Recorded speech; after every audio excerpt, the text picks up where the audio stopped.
जय हिंद दोस्तों, स्वागत है आप सभी का बीपीएससी सीरीज में। दोस्तों इस सीरीज में हम करंट अफेयर को पूरा कर रहे हैं, जिसमें आज हम एडुटेरिया के करंट अफेयर लेकर आए हैं।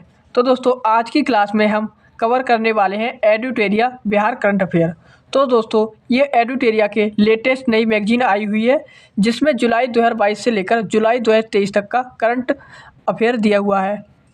और यह मैगजीन बिहार के सभी एग्ज़ाम के लिए काफ़ी ज़्यादा महत्वपूर्ण है। यहाँ पर ये देख भी सकते हैं, इन सभी एग्ज़ाम के लिए काफ़ी ज़्यादा यूजफुल होने वाली है। आज की क्लास में हम कवर करेंगे इसी मैगजीन के लास्ट में 15 प्रैक्टिस सेट दिए हुए हैं करंट अफेयर में रिलेटेड। तो हम यहाँ पर डेली बेसिस पर 15 प्रैक्टिस सेट को लगाने वाले हैं, और आज आपकी यह पहली क्लास है, यह पहला प्रैक्टिस सेट होगा। दोस्तों इस करंट अफेयर में 15 प्रैक्टिस सेट दे रखे हैं लास्ट में, उनको हम एक एक करके हल करेंगे। जैसे कि हमने करंट अफेयर को पढ़ा हुआ है, लेकिन हमें उसकी फुल तैयारी नहीं है, तो हम जैसे ही उन प्रैक्टिस सेट को लगाएंगे तो हमारी तैयारी और भी मजबूत हो जाएगी, और क्वेश्चन लगाने से हमें क्वेश्चन भी समझ में आएंगे। तो चलिए दोस्तों देखते हैं आज का पहला प्रैक्टिस सेट। दोस्तों ये प्रैक्टिस सेट नंबर 1 है, यहाँ पर भी आप देख सकते हैं ये प्रैक्टिस सेट नंबर 1 है। चलिए दोस्तों आप प्रैक्टिस को अच्छे से देखिएगा और बताइएगा कि आपके कितने प्रश्न ठीक हुए हैं। तो चलिए शुरू करते हैं आज की क्लास। दोस्तों क्लास शुरू करने से पहले अगर आपने इस चैनल पर नए हैं तो आप इस चैनल को सब्सक्राइब कर सकते हैं, जिससे कि आपको वीडियो मिलती रहे।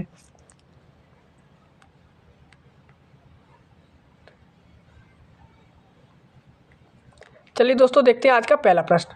ये हमारा पहला प्रश्न है जुलाई 2023 में भारतीय दूरसंचार विनियामक प्राधिकरण द्वारा जारी रिपोर्ट के अनुसार बिहार में 100 व्यक्तियों पर मोबाइल की उपलब्धता कितनी है। दोस्तों प्रश्न काफ़ी अच्छा है। प्रश्न में पूछा हुआ है कि बिहार में 100 लोगों पर यानी कि 100 व्यक्तियों पर कितने मोबाइल की उपलब्धता है। तो कितने मोबाइल की उपलब्धता है, तो दोस्तों आप सभी को ये पता होना चाहिए। अगर आपने करंट अफेयर पढ़ा है, अगर नहीं पढ़ा है तो कोई बात नहीं, आपको पता होना चाहिए 100 व्यक्तियों पर 55 मोबाइल की उपलब्धता है। कितने? 55 याद रहेगा। दोस्तों अगले प्रश्न को देखते हैं। अगला प्रश्न क्या है इसमें? हमारा अगला प्रश्न है, दूसरा प्रश्न है 1 जुलाई 2023 से बिहार में प्रारंभ सुभाष चंद्र आवासीय छात्रावास के संबंध में निम्नलिखित में से कौन सा कथन गलत है। दोस्तों इसमें हमें गलत कथन बताना है। पहला कथन है इन आवासीय विद्यालयों में उग्रवाद प्रभावित बच्चों तथा कोविड-19 में अनाथ हुए बच्चों की पढ़ाई कराई जाएगी। तो दोस्तों ये वाला तो सही है। पहले चरण में 7 जिलों में कुल 15 आवासीय छात्रावास स्थापित किए जाएंगे। तो दोस्तों ये भी सही है। दोस्तों इसमें हमारे दोनों कथन क्या है? सही हैं, जिसमें ये दोनों कथन सही है। और हमसे प्रश्न में पूछा हुआ है गलत कथन। जब दोस्तों गलत कथन पूछा हुआ है लेकिन एक भी कथन गलत नहीं है, तो क्या आंसर हो जाएगा? ना तो एक गलत है और ना ही 2 गलत है। तो ऑप्शन डी राइट आंसर होने वाला है इसमें। नेक्स्ट प्रश्न की ओर बढ़ते हैं। अगला प्रश्न है देश का दूसरा सबसे बड़ा हड्डी अस्पताल कहाँ बनाया जा रहा है। दोस्तों देश का दूसरा सबसे बड़ा हड्डी अस्पताल ये कहाँ बन रहा है? तो याद रखना ये पटना में बन रहा है। कहाँ बन रहा है? पटना में, पटना बिहार में दूसरा सबसे बड़ा हड्डी अस्पताल ये दोस्तों कहाँ बन रहा है? पटना में बन रहा है। अगला प्रश्न है दोस्तों अत्याधुनिक सुविधाओं से लैस बिहार में अब तक का सबसे बड़ा ब्लड बैंक किस जिले में बनाया जा रहा है। दोस्तों सबसे बड़ा ब्लड बैंक बिहार में किस जिले में बन रहा है, आपको ये बताना है। तो दोस्तों याद रखना ये किस जिले में बन रहा है? ये बन रहा है मुजफ्फरपुर में। मुजफ्फरपुर में इसका निर्माण किया जा रहा है। नेक्स्ट प्रश्न है हमारा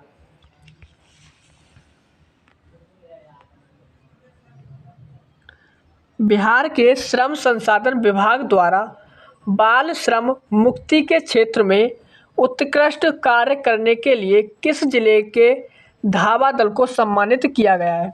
दोस्तों धावा दल को किस जिले का धावा दल है जिसे सम्मानित किया गया है? तो दोस्तों याद रखना वो सीतामढ़ी जिला है। सीतामढ़ी जिला के ऑप्शन बी राइट आंसर है सीतामढ़ी। सीतामढ़ी के जिला को मुक्ति क्षेत्र में उत्कृष्ट कार्य के लिए ये सीतामढ़ी के ने धावा दल को सम्मानित किया गया है, याद रहेगा। दोस्तों अगला प्रश्न है प्रश्न नंबर 6, बिहार के किस जिले में राज्य के चौथे एयरपोर्ट का निर्माण किया जा रहा है? दोस्तों, बिहार का चौथा एयरपोर्ट का निर्माण कौन से ज़िले में किया जा रहा है, हमें ये बताना है। तो दोस्तों याद रखना, कौन से ज़िले में किया जा रहा है? ये किया जा रहा है पूर्णिया, बिहार में। पूर्णिया ज़िले में इसका निर्माण किया जा रहा है, पूर्णिया में। अगला प्रश्न है, किसी व्यक्ति द्वारा आपात स्थिति में अपने संबंधियों को संदेश देने के लिए एएन कॉलेज के बीसीए के छात्रों ने किस मोबाइल ऐप को विकसित किया है? तो दोस्तों, किस मोबाइल ऐप को विकसित किया है अपने संबंधियों को संदेश देने के लिए? तो याद रखना, उसका नाम है रक्षक ऐप। रक्षक ऐप को हाल ही में विकसित किया गया है, याद रहेगा।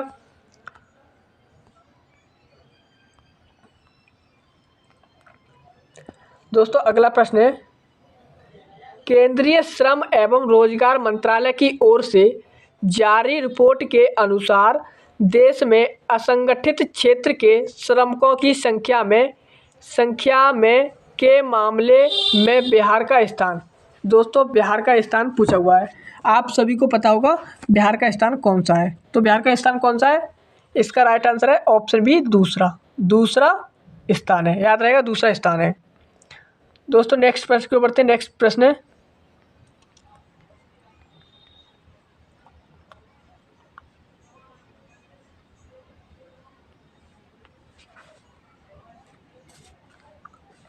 अगला प्रश्न है, बिहार पशु एवं मत्स्य संसाधन विभाग द्वारा मछली उत्पादन पर जारी रिपोर्ट के संबंध में निम्नलिखित में से कौन सा कथन सही है? दोस्तों कौन सा कथन सही है?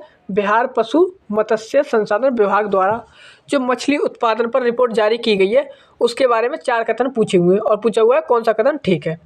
चलिए दोस्तों एक एक करके देख लेते हैं। कथन ए, वर्ष 2022-23 में बिहार की कुल मछली उत्पादन 8,46,000 टन हुआ है। तो दोस्तों जो हमने अभी बिहार की रिपोर्ट पढ़ी है उसमें 8,46,000 टन दिया हुआ है, तो दोस्तों ये सही है इसमें। अगला है, बिहार में सर्वाधिक मछली उत्पादन मधुबनी जिले में हुआ है। दोस्तों ये भी राइट है, जो मछली का उत्पादन है वो बिहार में मधुबनी जिले में होता है, ये भी सही है। सबसे कम मछली उत्पादन जहानाबाद में हुआ है। दोस्तों ये भी सही है। दोस्तों जो सबसे कम मछली उत्पादन है वो जहानाबाद में ही हुआ है। जब दोस्तों इसमें हमारे तीनों कथन ठीक है तो हमारा आंसर क्या होगा? याद रखना, हमारा आंसर होगा उपर्युक्त सभी, ऑप्शन डी राइट आंसर होगा। दोस्तों अगले प्रश्न को बढ़ते हैं। अगला प्रश्न क्या है हमारा? अगला प्रश्न है दोस्तों, बिहार के किस व्यक्ति को अमेरिका के कैलिफोर्निया में 2023 हैंडसेल लीडरशिप प्रोग्राम के लिए दुनिया के 20 युवाओं में चुना गया है? तो दोस्तों 20 युवाओं में किसे चुना गया है? तो याद रखना, ये चुना गया है गौतम कुमार को चुना गया है, याद रहेगा, गौतम कुमार को ये चुना गया है कैलिफोर्निया में 2023 हैंडसेल लीडरशिप प्रोग्राम के लिए। अगला प्रश्न है हमारा, हाल ही में बिहार के किस जिले के चनपटिया स्टार्टअप जोन में डाकघर निर्यात केंद्र खोला गया है? तो दोस्तों याद रखना, डाकघर निर्यात केंद्र ये कहाँ पर खोला गया है? ये खोला गया है पश्चिम चंपारण में, ऑप्शन ए राइट आंसर होगा, पश्चिम चंपारण में खोला गया है। दोस्तों अगला प्रश्न है हमारा,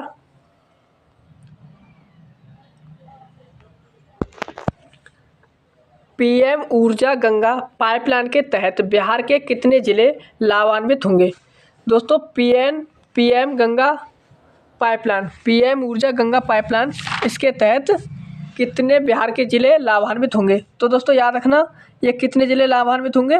तो ये जिले हैं 6 जिले, 6 जिले को लाभान्वित किया जाएगा। कितने जिले हैं? 6 जिले। अगला प्रश्न है, भारत सरकार ने स्वच्छ भारत मिशन ग्रामीण के तहत किस जिले के इस्माइलपुर प्रखंड को बिहार का पहला ODF प्लस मॉडल प्रखंड घोषित किया है? तो दोस्तों याद रखना, ये किसे घोषित किया है? ये किया है भागलपुर को घोषित किया गया है। अगले प्रश्न की ओर बढ़ते हैं दोस्तों। अगला प्रश्न क्या है हमारा? अगला प्रश्न है हमारा, बिहार की आगामी विश्व स्तरीय सांस्कृतिक विरासत सुरंग के संबंध में निम्नलिखित में से कौन से कथन सही है? दोस्तों सही कथन पूछा हुआ है। तो दोस्तों पहला कथन है, इसका निर्माण पटना में किया जाएगा जो बिहार संग्रहालय एवं पटना संग्रहालय को आपस में जोड़ेगा। दोस्तों एकदम राइट है। दूसरा, इस सुरंग का कार्य दिल्ली मेट्रो रेल कॉरपोरेशन को दिया गया है। दोस्तों ये भी राइट है। इस सुरंग की लंबाई 1.5 किलोमीटर है। दोस्तों ये भी सही है। इसमें दोस्तों तीनों कथन ठीक है, तो आंसर क्या होगा? ऑप्शन सी 1, 2 और 3, यानी कि तीनों सही है। अगला प्रश्न है दोस्तों हमारा,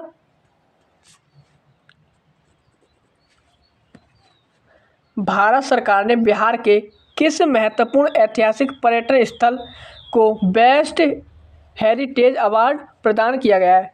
तो दोस्तों ये राजगीर, नालंदा और बोधगया तीनों को प्रदान किया है। तो क्या आंसर हो जाएगा? ऑप्शन डी, इनमें से एक से अधिक। दोस्तों अगला प्रश्न है, खेलो इंडिया के तहत बिहार के कितने जिलों में खेलो इंडिया सेंटर खोले जाएंगे? तो दोस्तों याद रखना, बिहार के कितने जिलों में खेलो इंडिया सेंटर खोले जाएंगे? तो ये खोले जाएंगे 33 जिलों में। 33 जिलों में खेलो इंडिया के तहत बिहार में खेलो इंडिया सेंटर खोले जाएंगे 33 जिलों में। दोस्तों अगले प्रश्न की ओर बढ़ते हैं। अगला प्रश्न क्या है?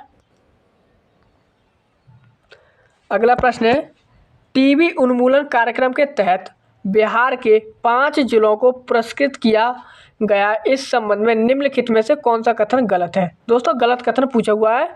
जो दोस्तों 5 जिलों को पुरस्कार दिया है टीबी उन्मूलन के तहत। टीबी उन्मूलन के तहत पहला है दोस्तों, टीबी में 60% कमी के साथ मुजफ्फरपुर एवं समस्तीपुर जिले को गोल्ड मेडल दिया गया है। तो दोस्तों ये वाला तो सही है इसमें। चौथा है, 40% की कमी के साथ सिवान को सिल्वर मेडल दिया गया है। दोस्तों ये भी सही है। 20% कमी के साथ सारण एवं पूर्णिया को ब्रॉन्ज मेडल दिया गया है। दोस्तों ये भी राइट है। दोस्तों इसमें तीनों कथन राइट है और हमसे प्रश्न में पूछ लिया गया है कौन सा गलत है। दोस्तों कौन सा गलत है? तो इसमें से कोई भी गलत है नहीं। जब कोई गलत नहीं है तो क्या आंसर हो जाएगा? ऑप्शन डी राइट आंसर हो जाएगा, इनमें से कोई नहीं।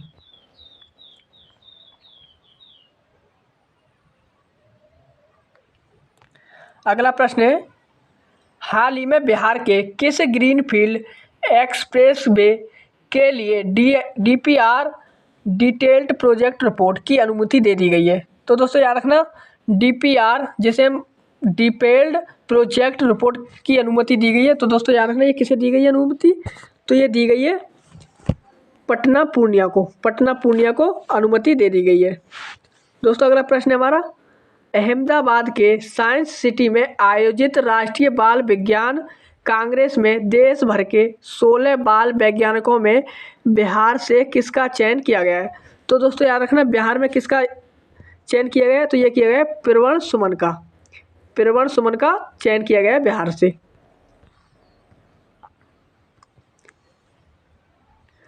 दोस्तों अगला प्रश्न है, कला, संस्कृति और साहित्य प्रेमियों के लिए बिहार के किस जिले में एक विशेष मंच बौद्धिक अड्डा विकसित किया जा रहा है? तो दोस्तों बौद्धिक अड्डा विकसित किया जा रहा है, ये कहाँ पर विकसित किया जा रहा है? तो याद रखना, ये विकसित किया जा रहा है पटना में। पटना में विकसित किया जा रहा है। ऑप्शन डी राइट आंसर होगा। अगला है दोस्तों इसमें, बिहार के किस जिले के पुरास्थल तेलहाड़ा के समीप उत्खनन से प्राप्त अवशेषों के प्रदर्शन के लिए तेलहाड़ा संग्रहालय का निर्माण किया गया है? तो दोस्तों ये संग्रहालय का निर्माण किया जा रहा है, तो ये निर्माण किया जा रहा है नालंदा में। कहाँ किया जा रहा है? नालंदा में। नालंदा में इसका निर्माण किया जा रहा है।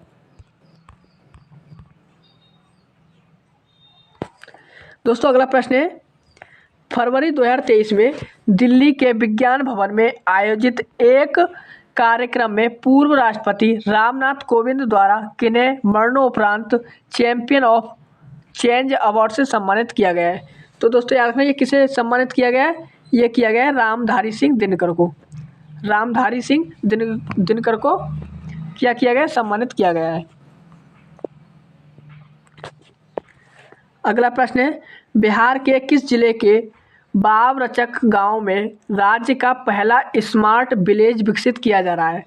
बिहार के किस जिले में बावरचक गांव में राज्य का पहला स्मार्ट विलेज विकसित किया जा रहा है? तो ये विकसित कहाँ किया जा रहा है? बांका में। बांका में स्मार्ट विलेज और ये दोस्तों पहला है, याद रखना कैसा है, पहला इंपॉर्टेंट हो जाएगा। पहला स्मार्ट विलेज विकसित किया जा रहा है, ये बांका में किया जा रहा है। अगला प्रश्न है, बिहार के किस जिले में बुद्ध सम्यक दर्शन संग्रहालय एवं बुद्ध स्मृति स्तूप का निर्माण किया जा रहा है? तो इसका निर्माण कहाँ किया जा रहा है, ये भी याद रखना। इसका निर्माण किया जा रहा है वैशाली में, वैशाली में इसका निर्माण किया जा रहा है। अगला प्रश्न है दोस्तों, हाथी पांव मरीजों को दिव्यांगता की श्रेणी में जोड़ने वाला बिहार का पहला जिला कौन सा बन गया है? दोस्तों हाथी पांव क्या होती है, ये एक बीमारी है जो दिव्यांगता की श्रेणी में जोड़ने वाला बिहार का पहला जिला कौन सा बना है? तो ये बन गया है कौन सा जिला, ये बन गया है पूर्णिया, बिहार, पूर्णिया जिला बन गया है। अगला प्रश्न है, हाल ही में जारी एक रिपोर्ट के अनुसार बिहार के किस जिले में कोई भी बच्चा अब स्कूल से बाहर नहीं है? तो दोस्तों कोई भी बच्चा स्कूल से बाहर नहीं है, तो दोस्तों वो अरवल है, सिवान है, जहानाबाद है, इन जिलों में कोई भी बच्चा स्कूल से बाहर नहीं है। तो क्या आंसर हो जाएगा, ऑप्शन डी, इनमें से एक से अधिक, ही हमारा आंसर हो जाएगा। दोस्तों अगले प्रश्न को बढ़ते हैं।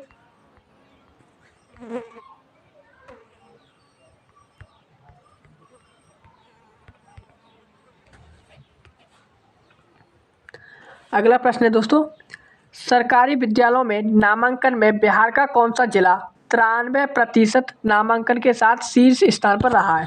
दोस्तों 93% नामांकन के साथ पहले स्थान पर कौन रहा है?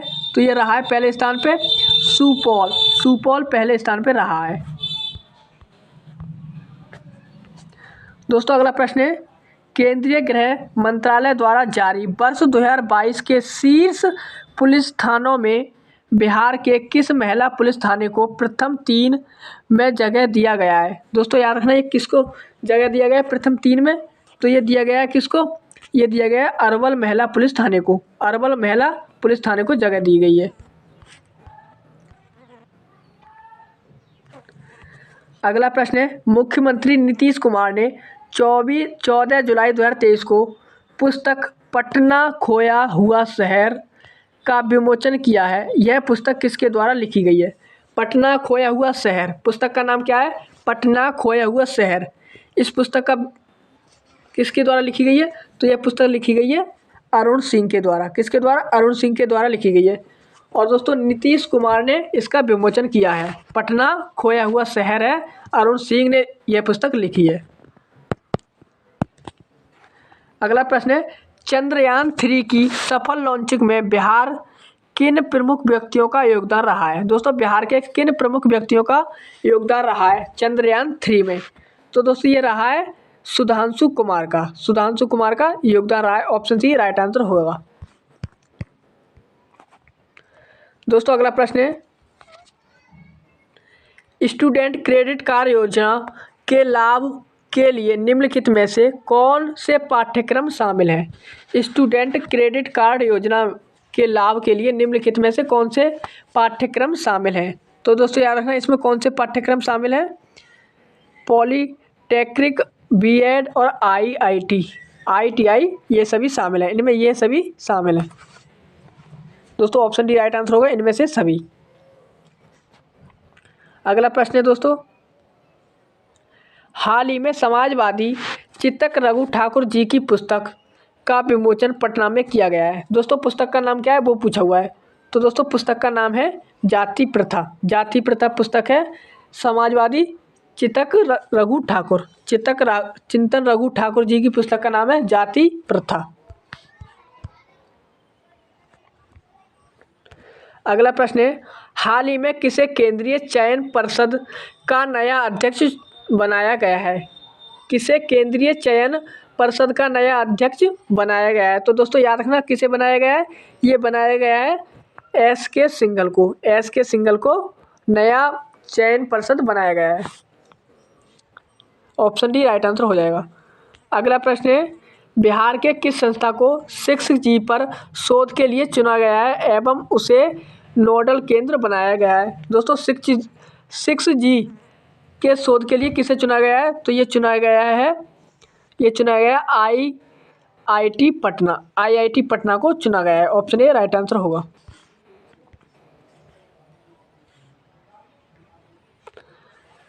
अगला प्रश्न है, एनटीपीसी संयंत्रों से कितना मेगावाट बिजली उत्पादन के साथ बिहार बिजली के क्षेत्र में आत्मनिर्भर हो गया है? कितनी बिजली मेगावाट के स्थान पर? तो याद रखना, कितनी बिजली मेगावाट के स्थान पर, तो यह है 6943 मेगावाट के साथ आत्मनिर्भर हो गया है बिहार। अगला प्रश्न है, बिहार बायोफ्यूल उत्पादन प्रोत्साहन नीति 2023 के तहत जैव ईंधन इकाई लगाने के लिए राज्य सरकार कितना अनुदान देगी? तो दोस्तों ये राज्य सरकार कितना अनुदान देगी? तो राज्य सरकार देगी 15% 5 करोड़ रुपए, 15% 5 करोड़ रुपए, इतना अनुदान देगी। अगला प्रश्न दोस्तों, निम्नलिखित में से बिहार के किस जिले में मलमास मेला का आयोजन किया जा रहा है? दोस्तों मलमास मेला का आयोजन कहाँ पर किया जा रहा है? बिहार के मलमास योजना का आयोजन, जो मलमास मेला है इसका आयोजन कहाँ पर किया जा रहा है?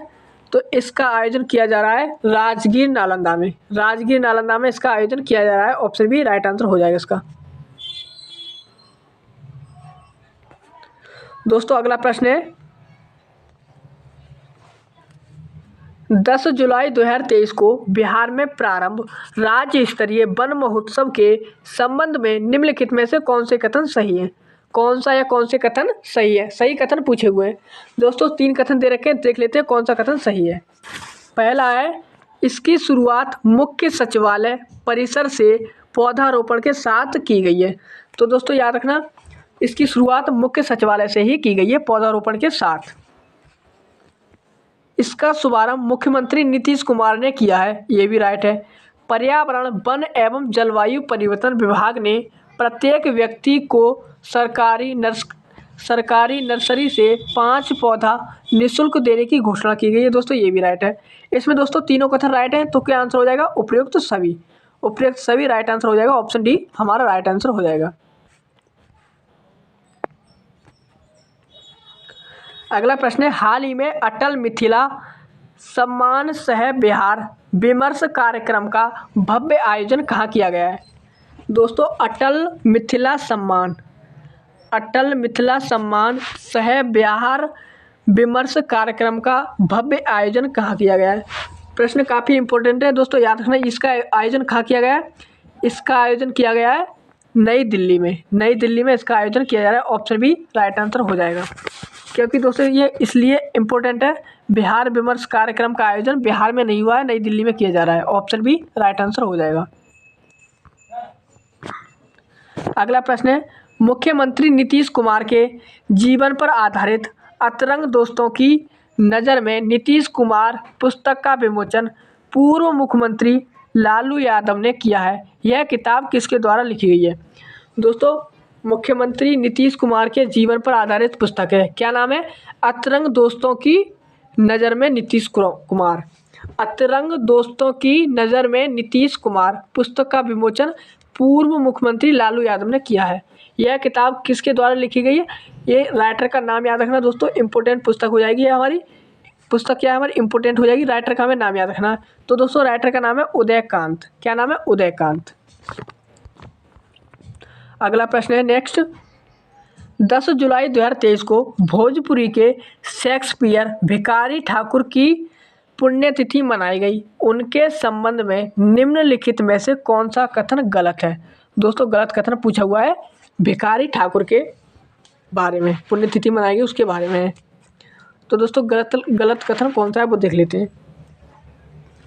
यह उनकी 52वीं स्मृति दिवस है। तो दोस्तों ये भी सही है।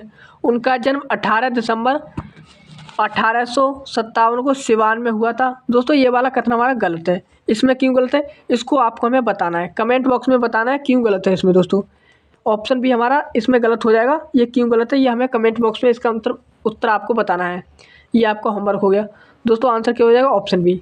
तीसरा कथन है, वे बिहार के प्रसिद्ध लोक गायक, लेखक एवं नाटककार थे। दोस्तों ये वाला सही है। इसमें आंसर क्या हो जाएगा? ऑप्शन बी राइट आंसर हो जाएगा। ये बताना है इनका जन्म कहाँ हुआ और कब हुआ था।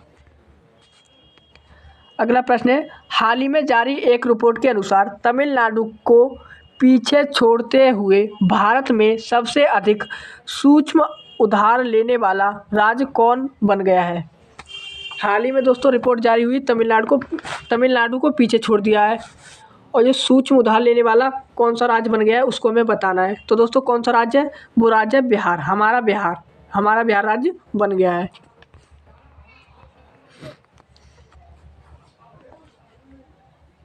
अगला प्रश्न है हमारा नेक्स्ट,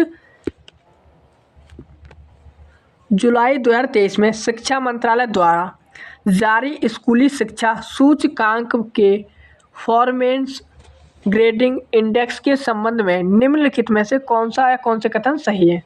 दोस्तों 3 कथन दे रखते हैं, कौन सा कथन ठीक है वो देख लेते हैं। केरल का कोल्लम और तिरुवनंतपुरम देश का सबसे अच्छा प्रदर्शन करने वाला जिला घोषित हुआ है। तो दोस्तों ये वाला क्वेश्चन एकदम राइट है। बिहार में नालंदा जिला प्रथम स्थान पर रहा है, ये भी ठीक है।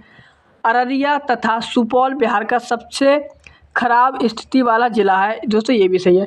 इसमें दोस्तों हमारे तीनों कथन ठीक हैं, तो क्या आंसर हो जाएगा? तीनों कथन ठीक है, तो ऑप्शन सी राइट आंसर हो जाएगा, तीनों ठीक है।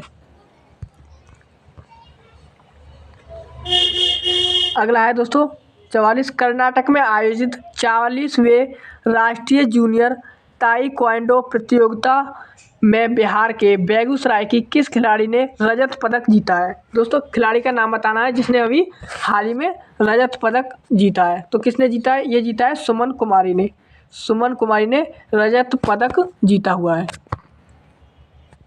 अगला प्रश्न है दोस्तों, नई दिल्ली में आयोजित 92वें Skoch summit India economic forum में किस राज्य के श्रम संसाधन विभाग को चाइल्ड लेबर ट्रैकिंग सिस्टम के लिए गोल्ड अवार्ड से सम्मानित किया गया है? तो दोस्तों ये किसे गोल्ड अवार्ड से सम्मानित किया गया है?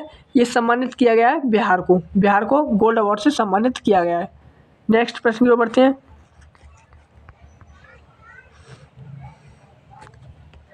अगला प्रश्न है, जुलाई 2023 में बिहार के किस जिले में राज्यपाल राजेंद्र विश्वनाथ आर्लेकर ने देश रत्न डॉक्टर राजेंद्र प्रसाद स्मृति पार्क का उद्घाटन किया है? दोस्तों इस पार्क का उद्घाटन कहाँ पर किया गया है ये बताना है। इसका उद्घाटन किया गया है मुजफ्फरपुर में इसका उद्घाटन किया गया है। ऑप्शन बी राइट हो जाएगा आंसर। अगला प्रश्न है, बिहार वन विभाग तथा बॉम्बे नेचुरल हिस्ट्री सोसाइटी द्वारा संयुक्त रूप से किए गए सर्वेक्षण के संबंध में निम्नलिखित में से कौन सा कथन गलत है? गलत कथन हमें बताना है दोस्तों, गलत कथन बताना है। पहला है, बिहार में 205 से अधिक पक्षियों की प्रजातियां हैं, ये तो सही है। भागलपुर तथा जमुई में जलीय पक्षी प्रजातियों की संख्या सर्वाधिक है, ये भी ठीक है। बेगूसराय में स्थलीय पक्षियों की संख्या सर्वाधिक है, ये भी ठीक है दोस्तों। इसमें दोस्तों हमारे तीनों कथन ठीक हैं। जब तीनों कथन ठीक है तो गलत कथन पूछा हुआ है। जब कोई भी कथन हमारा गलत नहीं है तब आंसर हो जाएगा इनमें से कोई नहीं। ऑप्शन डी राइट आंसर हो जाएगा। अगला प्रश्न है, बिहार लघु जल संसाधन विभाग ने बरसात के समय में पानी को स्टोर करने के लिए किस जिले के खिजरत सराय प्रखंड में गारलैंड ट्रेंच का निर्माण किया है? गारलैंड ट्रेंच का निर्माण कहाँ पर किया गया है? तो इसका निर्माण किया गया है गया में इसका निर्माण किया गया है। ऑप्शन बी राइट आंसर हो जाएगा गया। अगला प्रश्न है, हाल ही में बिहार के किस जिले में जहरीली मादक पदार्थों की पहचान के लिए रसायन परीक्षण केंद्र खोलने की घोषणा की गई है? जहरीले मादक पदार्थों की पहचान के लिए रसायन परीक्षण केंद्र खोलने की घोषणा कहाँ पर की गई है? तो ये की गई है सहरसा में इसकी घोषणा की गई है। ऑप्शन सी राइट आंसर हो जाएगा। अगला प्रश्न है, 5 जुलाई 2023 को रामविलास पासवान की 77वीं जयंती मनाई गई। उनके संबंध में निम्नलिखित में से कौन सा कथन सही नहीं है? दोस्तों इसमें पूछा हुआ है कौन सा कथन सही नहीं है। पहला है, वे लोक जनशक्ति पार्टी के संस्थापक थे, एकदम सही है। उन्हें 2021 में मरणोपरांत पद्म भूषण सम्मान से सम्मानित किया गया था, दोस्तों ये भी सही है। वे केंद्रीय उपभोक्ता मामले मंत्री रह चुके हैं, दोस्तों ये भी सही है। इसमें भी दोस्तों हमारे तीनों कथन राइट हैं, तो क्या आंसर हो जाएगा? ऑप्शन डी राइट आंसर हो जाएगा। उपयुक्त में से कोई नहीं हमारा राइट आंसर हो जाएगा। तो दोस्तों ये थे आज के हमारे प्रैक्टिस सेट नंबर 1 में जो दोस्तों हमारे सवाल थे प्रैक्टिस सेट नंबर 1 के जो 50 सवाल थे 50-50, उनको आज हमने पूरा देख लिया है। मुझे पूरा विश्वास है कि आपने इन सवालों को अच्छे से किया होगा और आपके ज़्यादा से ज़्यादा सवाल ठीक भी रहे होंगे। दोस्तों आप इस सीरीज़ से जुड़ जाइए। ये लगातार 15 प्रैक्टिस सेट 15 दिनों तक लगातार आएंगे। उसके बाद आगे के सेट लेकर आएंगे। तो ये क्लास जब तक कि आपके एग्ज़ाम नहीं हो जाते, क्लास कंटिन्यू रहेगी। आप हमारे साथ जुड़ जाइए। इस क्लास को देखने के लिए धन्यवाद। मुझे उम्मीद है कि आपने इस क्लास को पूरा देखा होगा। चलिए दोस्तों, इस क्लास को यहीं तक रखते हैं। मिलेंगे अगली क्लास में। तब तक के लिए धन्यवाद।